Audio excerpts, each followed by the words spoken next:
Hi, I'm Georgia Benyk, and I wanted to speak with you today about my amazing experiences with equine assisted learning.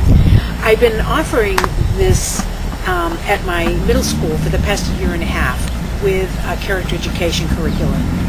And one of the experiences we've had with our students was the principle of forgiveness.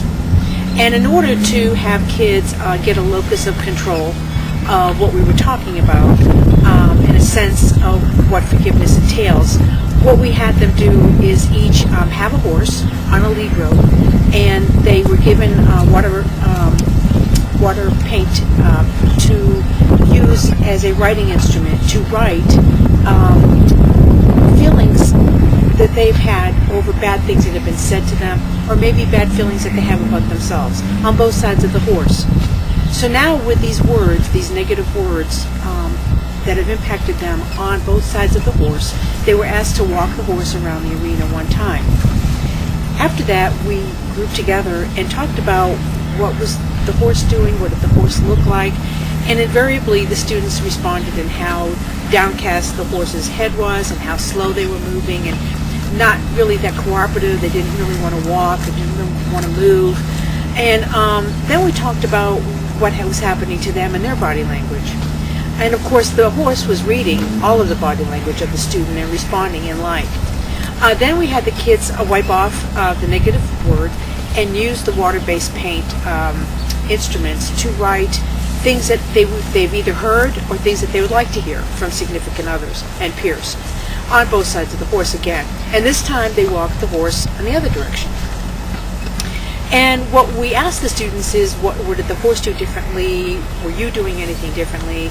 And of course, they tended to observe the changes in the horse before they observed them in themselves, which is the fact that the horse was carrying itself higher, lighter, walking with more ease, being more compliant and responsive to the students' requests to move forward.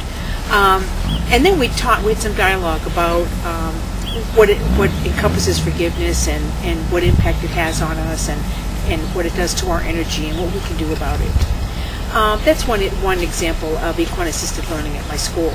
In terms of application for professional development, in my past two classes that I offered for ethics, I used real experiences that I've had over the past 31 years. And one of them was a staff member, a teacher, having an affair with one of our parents of a special needs student.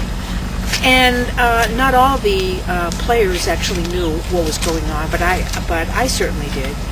And when the team met, certainly there was a great deal of discomfort, and the parent was trying to get the teacher to advocate for things that really weren't relevant to the IEP or for the good of the student. And so for this exercise, I had three school psychologists play this role and for others to observe. One is called extended appendages, where one plays as the brain, and then there's a person on each side that's holding hands or locking elbows. That's an appendage. The appendages cannot speak, only the brain can speak. So the brain was directed to saddle a horse to the best of their ability. It wasn't important that they do it right or that they knew how to do it. The importance of it is that they were collectively doing it together. One person was in charge, and the other two only could do what the brain instructed it to do.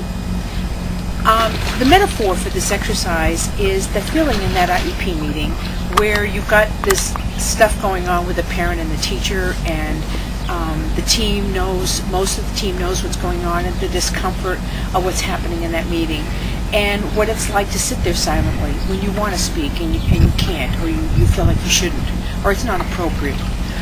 It was very powerful. And after that, they had a worksheet that they had to do by themselves on what is the ethical dilemma, what do you do about it, who's the person that's in charge of reporting this? Do you talk to the teacher first, or the psychologist first, to the parent? How do you get this going, and how do you correct this behavior? It was very powerful. Another powerful situation we had was the principle of competence, where a school psychologist spoke beyond their level of expertise and was discussing different medications and dosages in an IEP meeting. And for that, I had the participants each have a horse taking turns walking it around an obstacle and coming back with a hard-boiled egg and a spoon. And the caveat was you couldn't have the horse walk ahead of you or drop the egg. So in that dilemma where we're talking about a principle of competence in that IEP meeting, whether you knew how to walk a horse or not was irrelevant. What was relevant is your locus of control, what's going on as you're doing this role play, how were you feeling at that IEP meeting with the school psychologist making an unethical move and discussing medications and dosages. Once again, we meet individually, small group, worksheet, large group conversation about what do you do in an ethical dilemma in this manner. What the horses taught the participants was giving a mirror of what their intent, their thoughts, their behavior was, because the horse was reading them. In my class, cyberbullying, coming up in April, the first activity I have is one where, cyberbullying is insidious. It's on the internet. We don't see kids being hurt and harmed this way. And I wanted them to get a feel of what that's like, instead of just discussing it, experiencing it, because this is experiential learning. So the first exercise for my cyberbullying is having the participants journal for 20 minutes, observing two horses in a round pen with limited amount of hay. Now, horses, like people, live in families or herds, and there's always a boss. And that boss is in charge of protection, but also in taking care of their own needs before the needs of others. And what they're going to watch is a horse bullying another horse and trying to keep it away from the food source. Very much like cyberbullying taking place for our kids, where we don't see what's going on, but we know it happens every day. And we're going to dialogue in the metaphor about what that experience is like, watching that, feeling like you can't go in there and stop it. You can't go in there and give some hay to the victim horse. You have to watch it as it's taking place and feel what that's like as it's happening to our kids, and what do we do about it. So metaphors are very powerful in this work. Locus of control is very powerful. Feeling a sense of inadequacy is very powerful. And most of all, what do we take from this experience and back to our campus? So I wanted to give you some experiences of what I've been doing over the past year and a half with kids, and what I hope to do with school psychologists offering professional development.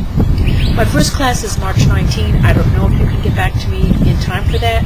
It's a very powerful class.